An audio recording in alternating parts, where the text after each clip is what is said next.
venimos a informarles sobre el avance que se tiene en estos 8 meses de gobierno, cómo vamos estableciendo las bases para la transformación de la vida pública de México. Y vamos bien, ya iniciaron las acciones, falta todavía establecer muy bien los propósitos de transformación de México y falta desde luego desplegar toda la acción. Yo espero que este año ya queden los cimientos para la transformación del país. Y hemos avanzado.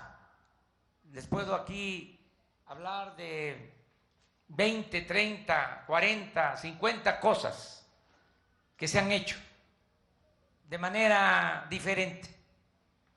Les puedo decir que antes no era delito grave la corrupción.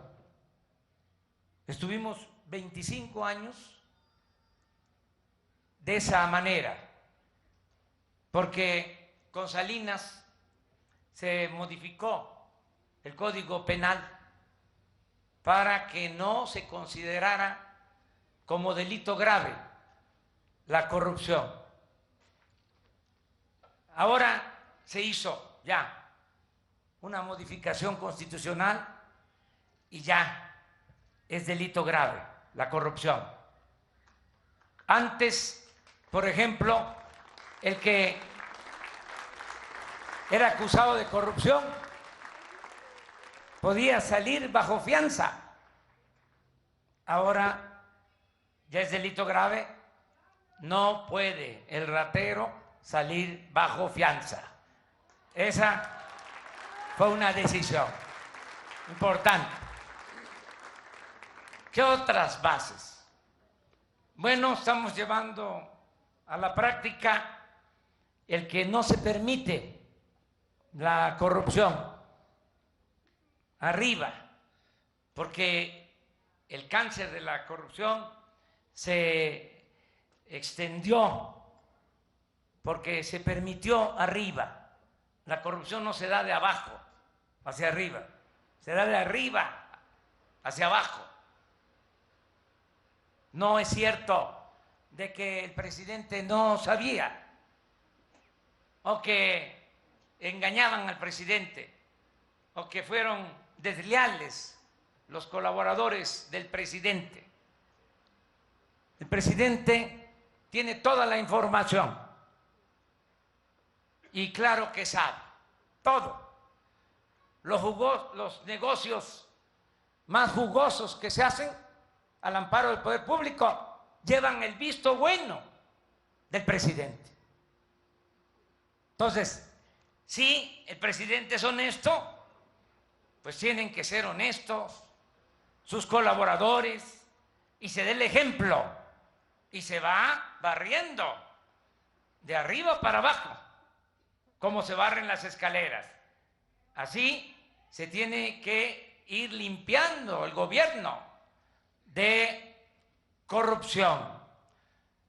Ya no se permite la corrupción, no hay impunidad. Ya hemos avanzado mucho en este terreno. Les pongo ejemplos de lo que se ha logrado. Llegamos hace 8 meses y se robaban 80,000 barriles diarios de gasolinas, el equivalente a 800 pipas diarias. Era lo que se robaban con el famoso huachicol. Y estaba ese robo hasta contabilizado. Lo daba por descontado la Secretaría de Hacienda. El año pasado, ese robo significó que dejaran de ingresar a la hacienda pública 60,000 millones de pesos. Y dijimos, no, se acaba el huachicol, arriba y abajo. Y llevamos a cabo unas acciones, no fue fácil, porque quisieron jugar a las vencidas, hubo también sabotaje, porque querían dejarnos sin abasto de combustible. La gente se portó de maravilla, porque en 3 semanas hubo problemas de abasto de gasolinas, pero hacían filas, colas y aguantaron hasta que vencimos a los que se dedican a ese ilícito. ¿Cuál es el resultado ahora? Se siguen robando todavía gasolinas con tomas clandestinas, pero ya no las 800 pipas diarias, ahora 40. ¿Cuánto se redujo el robo? 95%. ¿Cuánto significa esto en dinero? ¿Cuánto nos vamos a ahorrar este año? 50,000 millones de pesos para el pueblo, para la gente. Les comento otra cosa que no se sabía. Los de mero arriba no pagaban impuestos, se los condonaban. Imaginen una empresa famosa, un banco famoso, la empresa más grande, más famosa, el banco más grande, más famoso. Pues ese banco, esa empresa que están pensando, no pagaba impuestos. Una gran injusticia, porque obligaban a pagar impuesto a los campesinos, a los obreros. Todo el que compra algo tiene que pagar un impuesto. A las enfermeras, los médicos, pequeños, medianos comerciantes, pequeños, medianos empresarios. Pero los de mero arriba no pagaban. En 2 sexenios condonaron 400,000 millones de pesos a un pequeño grupo de potentados. ¿Qué hicimos? Se canceló lo de la condonación de impuestos. Ahora va a iniciar el periodo de sesiones el día 1 y ya no va a ser nada más el decreto que firmé cancelando la condonación de impuestos. Voy a presentar una iniciativa de ley para reformar el artículo 28 de la Constitución y va a quedar prohibido el que se condonen los impuestos a los grandes contribuyentes o supuestos grandes contribuyentes. Todo eso significa ahorros, significa el que podemos cumplir, y eso ya está quedando demostrado, que se puede financiar el desarrollo sin aumentar impuestos. Eso ya quedó establecido, sin crear impuestos nuevos, sin gasolinazos. Dijimos, no va a aumentar el precio de las gasolinas, del diésel, del gas, de la luz. Ahí está. Dijimos, no vamos a endeudar al país. No ha crecido la deuda. Les voy a informar cómo está el problema de la deuda pública, que también no se conocía. Con Fox la deuda quedó en 1.7 billones. Calderón la dejó en 5.2 billones. La aumentó más de 200%. Y Peña nos dejó la deuda en 10 billones. Nada más este año para pagar intereses de esa deuda hay que destinar 600,000 millones de pesos para el servicio de la deuda. Son como 20 años del presupuesto de Zacatecas lo que se está destinando este año solo para pagar el servicio de la deuda. Entonces ya no es posible seguir aumentando la deuda. Y estamos cumpliendo. No ha aumentado la deuda, no va a aumentar en el sexenio. Entonces es establecer las bases de lo nuevo. También ya no hay sueldos elevadísimos. ¿Saben cuánto ganaba el director del Infonavit? Por poner un ejemplo, 700,000 pesos mensuales. Ya se acabó eso. Hay una reforma a la Constitución, al artículo 127, en donde nadie puede ganar más que lo que recibe el presidente. Y yo me bajé el sueldo a menos de la mitad de lo que ganaba el presidente Peña, sin compensaciones, 108,000 pesos. Y de ahí para abajo estamos cortando el copete arriba, estamos bajando los sueldos de los de arriba para aumentar el sueldo de los de abajo. Eso se llama justicia laboral. Pero les voy a poner más ejemplos. Este año, por primera vez en 32 años de política neoliberal, 36 años, para ser exactos, aumentó el salario 16%. Nunca en 36 años se había aumentado el salario en ese porcentaje. Y aún así, aunque parezca increíble, el salario en México es de los más bajos del mundo. Ahora que estamos viendo el fenómeno migratorio y tenemos trato con gobiernos centroamericanos y estamos ayudando para enfrentar el fenómeno migratorio, dándole trabajo a la gente en sus lugares de origen, porque ya ustedes lo saben muy bien, la gente no abandona a sus familias, sus pueblos, sus costumbres, por gusto, lo hacen por necesidad. Se echan a andar porque si no, no progresan, no avanzan. Entonces, estamos ahora ayudando en Centroamérica, que es lo que deberían de hacer, sobre todo las grandes potencias, ayudar al desarrollo de los pueblos para que de esta manera la migración sea opcional, no forzada, que el que quiera irse se vaya por gusto, no por necesidad. Bueno, estamos ayudando a Honduras, El Salvador, vamos a ayudar también a Guatemala. Y estaba yo revisando de cómo está el salario en Centroamérica. La sorpresa es que el salario mínimo en Guatemala, en Honduras, en El Salvador, es del doble del salario mínimo de México.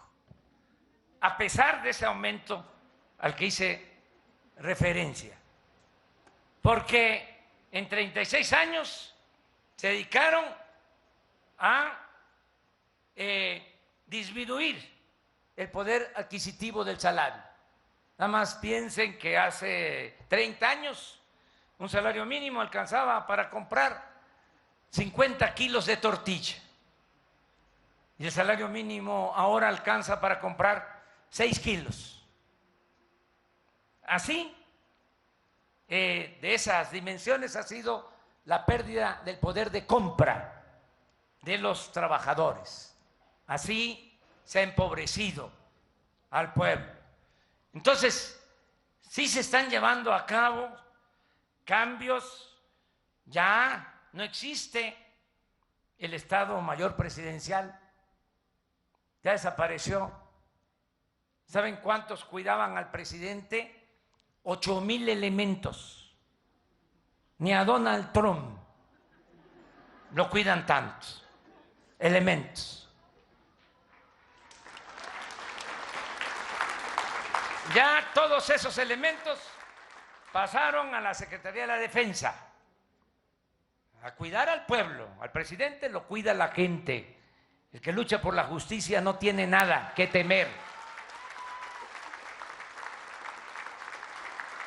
Más cambios. Ya no se dan las pensiones a los expresidentes. Por eso andan algunos ahí molestos, pero ya se les va a pasar. ¿Saben cuánto recibían de pensión en total? 5 millones de pesos mensuales. Se rayaban. Eso se terminó. ¿Saben cuánto se gastaba en atención médica privada para los altos funcionarios públicos? 6,000 millones de pesos al año. Se hacían hasta cirugía plástica, se estiraban a costillas del erario. Eso se acabó. ¿Cómo llegué a Río Grande? Por carretera. Vengo de Vicente Guerrero, de Durango, y ya no hay avión presidencial. Está prohibido el uso de aviones privados. Estamos vendiendo en California el avión presidencial. Imagínense que yo me iba a subir, a encaramar en ese avión de lujo para 280 personas. Imagínense la mentalidad del que lo compró y el que aceptó quedarse con ese avión,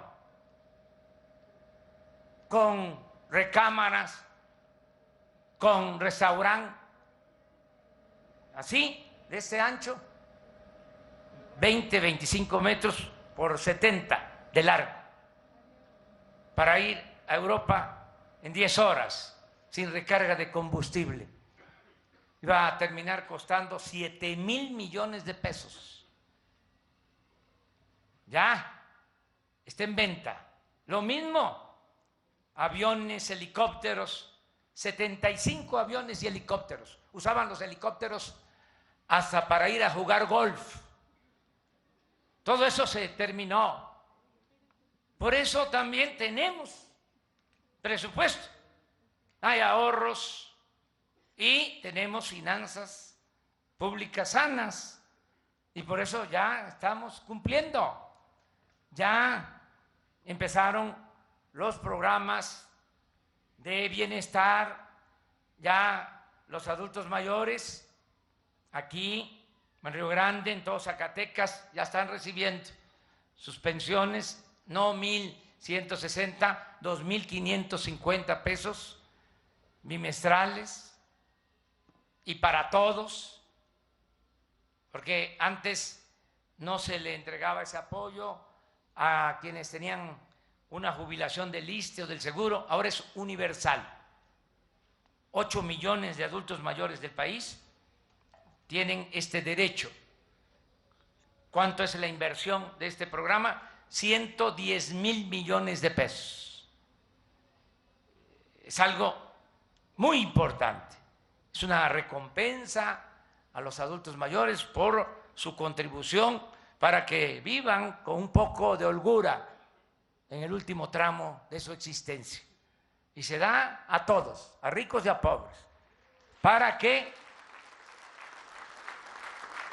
se les reconozca algo de lo que han hecho, de lo mucho que han hecho por el país. Lo mismo decirles que ya empezó a entregarse el apoyo a personas con discapacidad. Es un orgullo decir que todas las niñas, niños con discapacidad en el país van a tener también su pensión.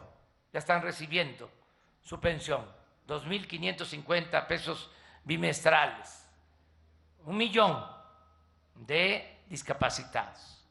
Ya también empezamos a entregar becas para preescolar, primaria, secundaria.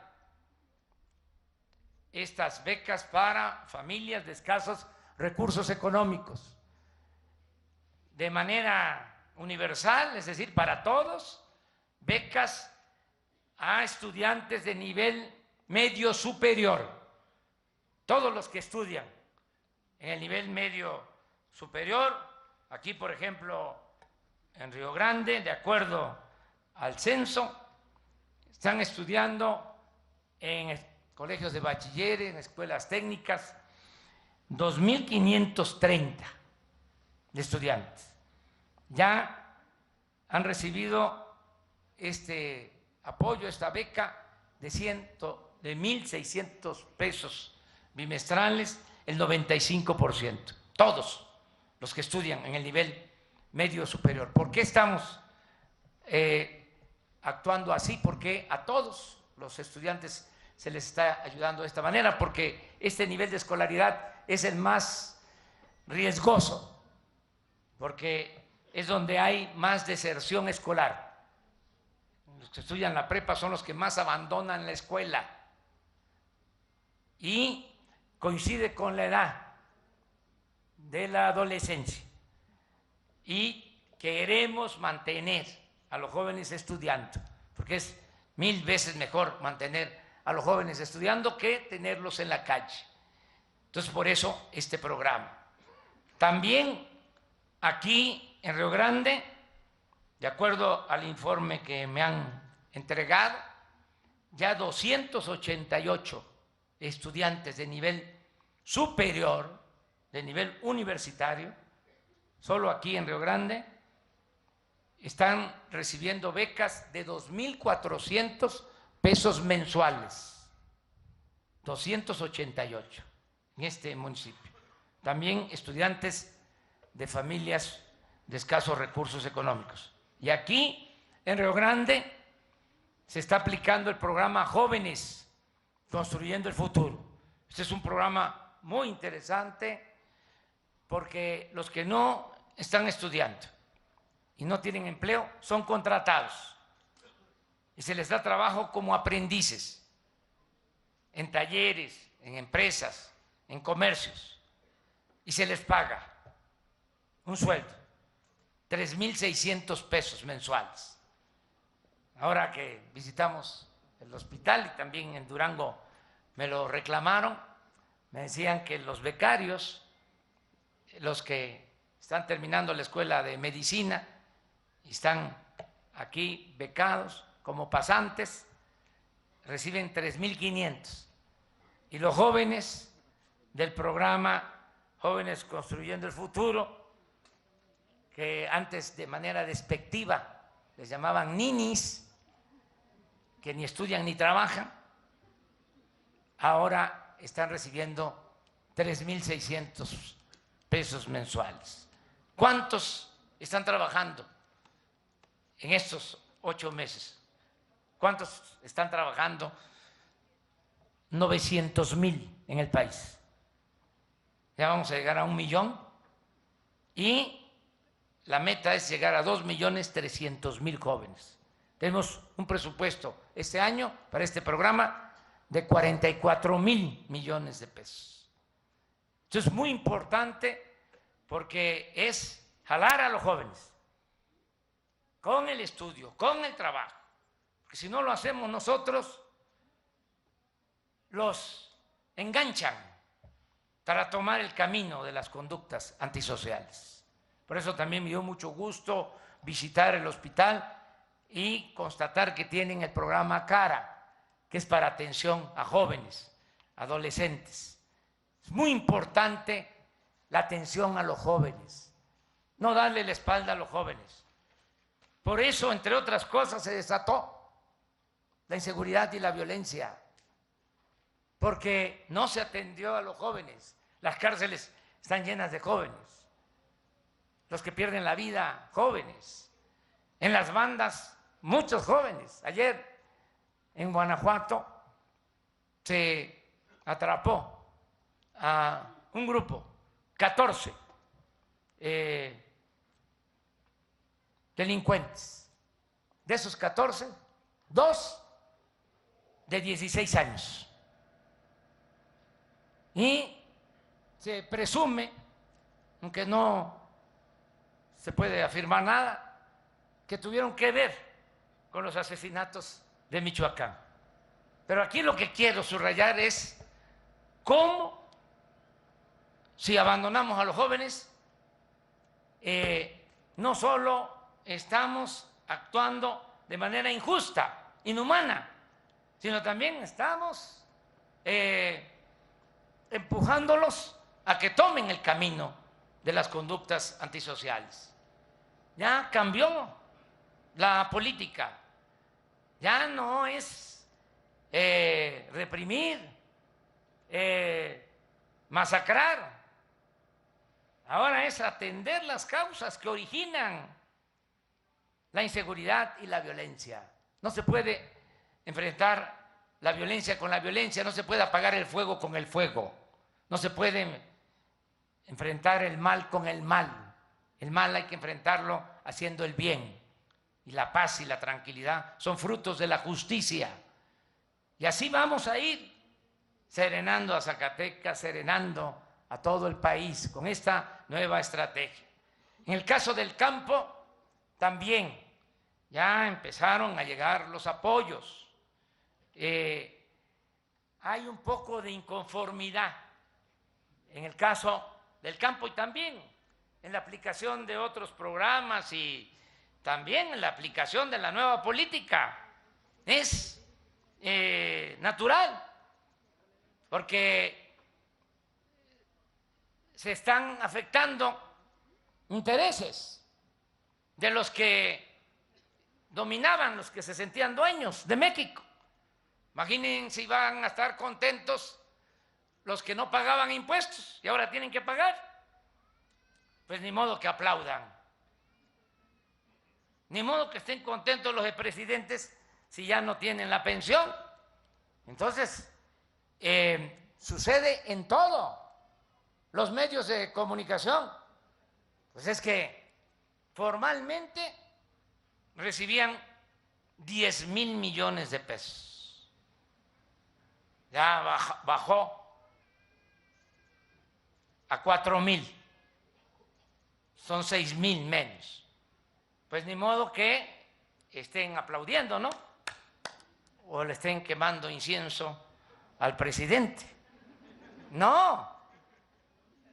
Desde luego, esto no aplica por parejo, porque hay medios de comunicación que están cumpliendo con su responsabilidad de informar, muy cercanos siempre al pueblo y distantes del poder. Pero lo mismo pasa en el caso del campo. Las organizaciones estaban acostumbradas, mal acostumbradas, a recibir dinero y ellos repartirle el dinero a los campesinos. La organización independiente Emiliano Zapata, Francisco Villa, Francisco y Madero, Unión y Libertad, etcétera, etcétera, etcétera. Entonces, se les daba dinero y ellos entregaban el dinero. Ya así no es, ya se acabó eso. Ahora todo el apoyo llega directo al beneficiario. ¿Sí? Porque no llegaba completo, llegaba con moche, con piquete de ojo. Entonces eso no les gusta.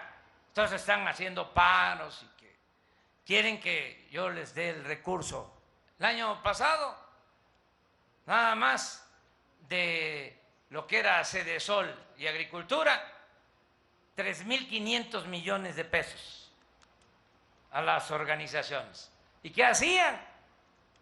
Cuando mucho, compraban despensa para repartirle a la gente.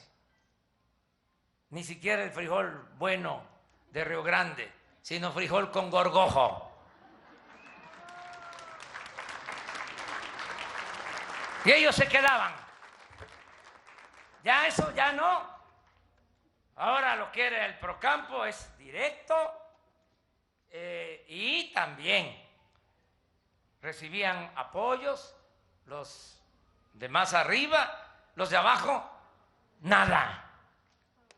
Ni veían pasar siquiera el apoyo. Ahora no. Ahora se atiende a todos, se escucha a todos, se respeta a todos, pero por el bien de todos, primero los pobres, primero los más necesitados. Que tiene, ya sabe cómo defenderse.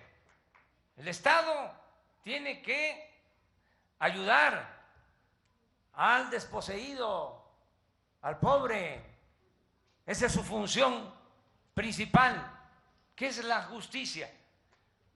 Es darle más al que tiene menos. No puede haber trato igual entre desiguales. Tiene que darse más apoyo a la gente humilde y ya también hacer a un lado ese discurso, esa retacería de enunciados de que eso es populismo, paternalismo, lo que va dirigido a los de arriba cuando se rescató a los banqueros con el FOBAPROA, que costó $1 billón. Todavía se sigue pagando esa deuda. Las deudas privadas de unos cuantos se convirtieron en deuda pública, deuda de todos los mexicanos. Este año, todavía para pagar esa deuda, se están destinando 50,000 millones de pesos del presupuesto. Bueno, eso no es populismo, ¿verdad? Eso no es paternalismo. Lo poco que se destina a la gente, sí. Pues si ayudar a los pobres es ser populista, que me apunten en la lista. Eso debe de quedar muy claro. Entonces, decir que los apoyos se entregan de manera directa y también aquí en Río Grande decir que vamos a cumplir porque se establecieron precios de garantía. Sobre todo aquí es importante que se sepa reafirmar el compromiso de que se va a pagar el frijol a 14.50, 14,500 pesos la tonelada, es el precio de garantía. Ya lo empezamos a hacer en un programa emergente de la cosecha pasada. Ya en Zacatecas se compraron pues una buena cantidad de toneladas, se destinaron 1,000 millones de pesos y no es el programa completo. Estábamos iniciando, nos los pidieron, dijimos vamos a empezar, pero ya hacia adelante, precio de garantía. Lo mismo, vamos a empezar con los que tienen menos superficie y poco a poco se va a ir ampliando, porque lo que queremos es lograr la autosuficiencia alimentaria. No puede ser que estemos comprando maíz, que estemos comprando frijol, que estemos comprando arroz, carne de res, carne de cerdo, leche en el extranjero, cuando todo eso lo podemos producir. Nuestro país sí se apoya a los productores y ese es el compromiso, apoyar a los productores. Va a estar en Durango el secretario de Agricultura, le voy a pedir que venga también acá con ustedes, con los productores, porque hicieron un planteamiento. Va a venir el secretario de Agricultura y va a venir el director de Liconza, Ignacio Ovalle, aquí a Río Grande, a hablar con los productores, ponerse de acuerdo, todo lo que tiene que tiene que ver con el apoyo al campo. En una semana, a más tardar, están aquí para tratar todo lo que tiene que ver con el campo, con los productores de Río Grande. Es mi compromiso. Ya termino esta introducción, este prólogo, y entro en materia. Vengo a reforzar la decisión de mejorar el sistema de salud público, que quedó muy mal. Siempre se pensó de que estaba muy mal el sistema educativo, porque se polarizó lo de la educación con la mal llamada reforma educativa y se le echó la culpa a los maestros de la mala calidad de la enseñanza, se hizo propaganda, es más, hasta se pagó publicidad para imponer la mal llamada reforma educativa. Entonces, todo mundo hablando de la mala calidad de la educación y nadie tocando el tema de la salud. Y hablando en plata, está peor el sistema de salud que el sistema educativo. Aunque parezca increíble. Porque nada más póngase a pensar un poco, si no llega un maestro a dar clase a una comunidad, a un pueblo, pues está muy mal. Y no debe de haber ausentismo, y no debe de haber semanas de martes a jueves. Tiene que ser de lunes a viernes. Y se tiene que actuar con responsabilidad. Bueno, pero si no llega el maestro, otro maestro lo suple, o se van los niños a la casa con la mamá, con la abuelita, y ahí están. Imagínense si llega un infartado a un hospital rural y no hay ni el equipo ni la medicina para que aguante a llegar a Zacatecas. Se muere, no llega. Y así está el sistema de salud en general. Entonces, vamos a atender el sistema de salud en 4 demandas fundamentales. Primero, que no falten las medicinas, porque hay escasez de medicamentos en unidades médicas, en hospitales, unidades médicas, bueno, hasta por norma, de manera oficial, tienen 120 claves las unidades médicas, 120 medicinas. Aquí, 300. En un hospital de Zacatecas, a lo mejor 600. En un hospital de tercer nivel de especialidades en México, 1,200. O sea, enfermos de primera, de segunda y de tercera. ¿Por qué no todos los medicamentos? ¿Por qué el llamado cuadro básico? Eso hasta va a desaparecer de el lenguaje médico. Todos los medicamentos, y alcanza el presupuesto. Volvemos a lo mismo, el problema es la corrupción. El año pasado se compraron 90,000 millones de pesos en medicamentos y en materiales de curación, 90,000 millones de pesos. Y no había medicinas en centros de salud, unidades médicas, en hospitales. Por la corrupción. ¿A quién le compraron esos 90,000 millones de pesos? Básicamente a 3 empresas. 3 vendieron 65,000 millones en medicinas, en materiales de curación. Monopolio. Hacían su agosto. Eso se termina por completo. Y con ese presupuesto, y si hace falta más, vamos a tener presupuesto, vamos a garantizar que no falten los medicamentos. Eso es lo primero. Ya se creó el Instituto de la Salud para el Bienestar y tiene 3 áreas. Por ejemplo, el doctor Alejandro Calderón Alipi es el encargado de que no falten las medicinas en centros de salud. Ese es su trabajo.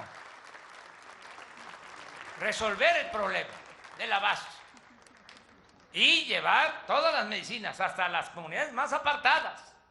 ¿Cómo llega la Coca-Cola o la Sabrita? ¿No vamos a poder nosotros distribuir las medicinas? Claro que sí, me canso ganso.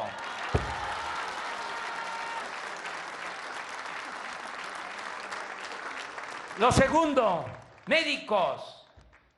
Aquí me llevaría mucho tiempo, ya ven que yo no hablo de corrido, tardo más. Pero no hace falta, pues, extenderme mucho, nada más ahí se los dejo para el análisis, con la política que impusieron de rechazo a los jóvenes que querían ingresar a las universidades, con la mentira de que no pasaban el examen de admisión, los que querían ingresar a medicina, si solicitaban 1,000, recibían a 100, no porque no pasaran el examen, sino porque no había cupo, no había espacio, no había presupuesto para las universidades. Querían que se fomentara la educación privada, que estudiaran los que tuvieran para pagar colegiatura. Ese era el plan, la privatización de la educación. Y claro, creció la matrícula de las escuelas privadas, pero llegó también a un límite, porque ¿de dónde saca la gente para pagar colegiatura? ¿Cuál fue el resultado de esa política absurda, irresponsable? Que ahora tenemos menos médicos, menos especialistas de los que necesitamos en el país. Tenemos un problema serio. Hay vacantes en el seguro que no se pueden cubrir porque no tenemos los especialistas. Todo esto se va a resolver. Vamos a dar apoyo a las escuelas de medicina, las facultades de medicinas. No es así el apoyo, a ver, más dinero para la universidad. No. Recursos dirigidos a los propósitos del desarrollo nacional. Le damos más apoyo a la Escuela de Medicina para que, en vez de tener 100 alumnos de nuevo ingreso, tengan 300, 400, 500, para tener más médicos y más especialistas. Y estamos pensando crear una universidad en la Ciudad de México nacional, exclusivamente para la formación de médicos y de enfermeras. Estamos pensando en eso. Educación pública, gratuita, de calidad. Entonces vamos a resolver este asunto también. Vamos a revisar los tabuladores, porque un pediatra pues quiere estar en Zacatecas o en la Ciudad de México, pero no quiere venir a Río Grande. Pues que se quede el pediatra en Zacatecas, que se quede en la Ciudad de México. Pero el pediatra que esté en Río Grande va a ganar más que el que esté en Zacatecas, que el que esté en la Ciudad de México. Y esto aplica para unidades médicas rurales y para todo, que este hospital está en Río Grande, pero imagínense el hospital de Guadalupe Tepeyac en Chiapas, allá en Margaritas, nada más de Margaritas a allá Guadalupe Tepeyac, pues son 3 horas. Entonces allá está muy difícil que vayan los especialistas o especialistas para el hospital de Buenavista en el Valle de Apatzingán. ¿Saben cuánta ocupación tiene ese hospital? 50% de ocupación. Atienden al 50% de enfermos, porque la gente no quiere ir por la inseguridad, tampoco los médicos. Entonces ahí tenemos que hacer algo también, darles un apoyo especial a los médicos que estén ahí. Son problemas también que hay que ir resolviendo. Para que no falten los médicos, los especialistas, se nombró Alejandro Sbrach, que está aquí con ustedes, es el doctor Alejandro Sbrach.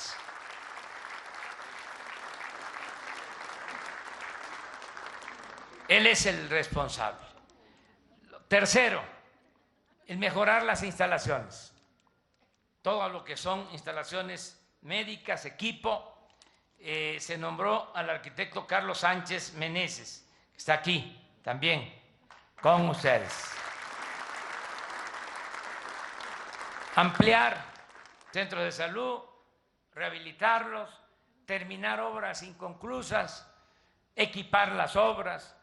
Esto, por ejemplo, que van a ir a ver el gobernador Tello y el doctor Alcocer del Hospital de la Mujer en Fresnillo, que es muy importante. Desde luego que sí vamos a apoyar para que se equipe si hace falta y empiece a operar ese hospital. Es un compromiso. Instalaciones. Y decirles, el punto 4 es regularizar la situación de los trabajadores de la salud, porque hay miles de trabajadores, no solo del Seguro, del ISSSTE, de la Secretaría de Salud, que trabajan como eventuales desde hace años. Son más de 80,000 trabajadores de la salud. Estoy haciendo el compromiso que los vamos a basificar.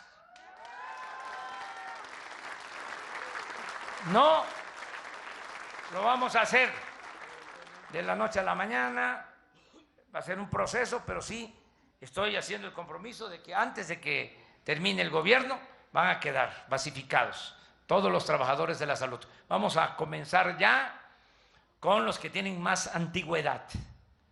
Primero, porque aquí también, muy respetuosamente, a los dirigentes sindicales, nada de recomendados, se acabó el influyentismo, el nepotismo, ninguna de esas lacras de la política, ¿de acuerdo? Democracia sindical.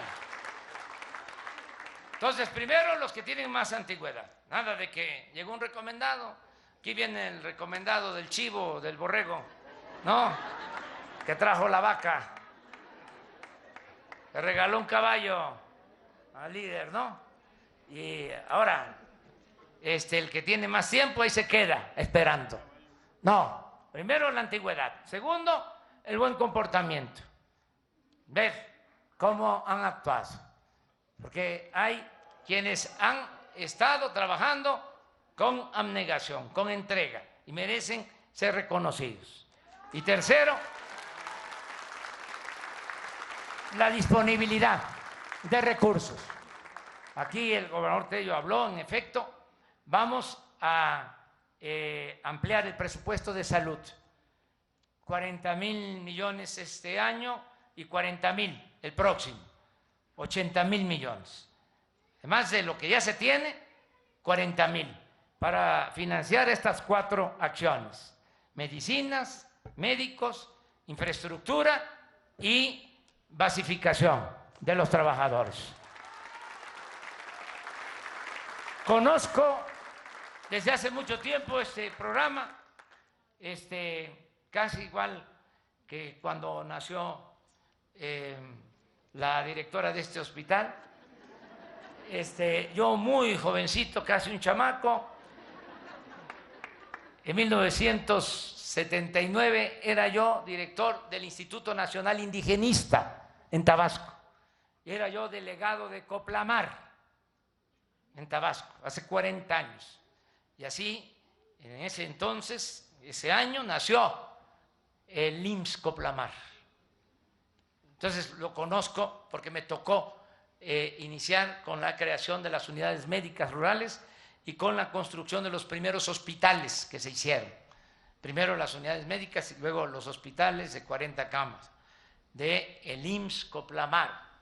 Luego fue cambiando de nombre: IMSS Solidaridad, IMSS Progresa, IMSS Oportunidades, IMSS Prospera y ahora IMSS Bienestar.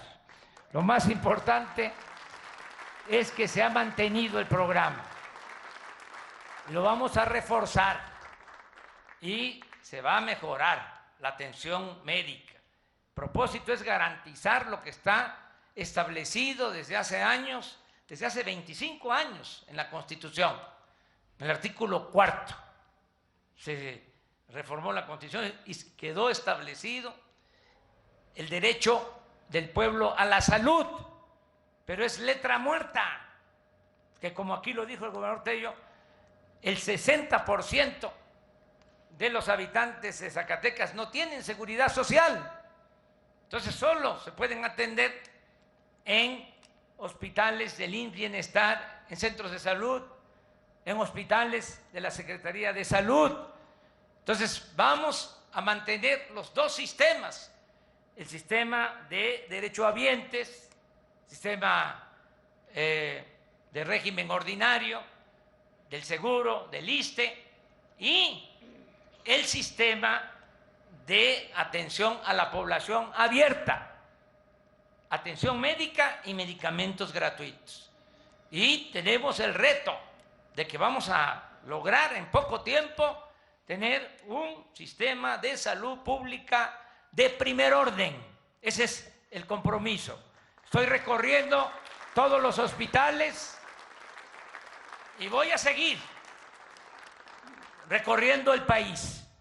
Y quiero contar con el apoyo de ustedes, de los trabajadores de salud y con el apoyo de todo el pueblo. Esta transformación la tenemos que llevar a cabo entre todos, desde abajo.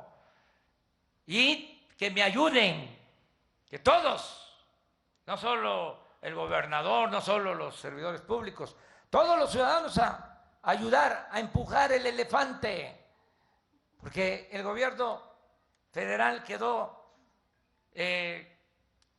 como un elefante echado, reumático, mañoso, que hay que ponerlo de pie. Ya lo estamos levantando, pero falta que camine, porque es un cuerpo de avance lento.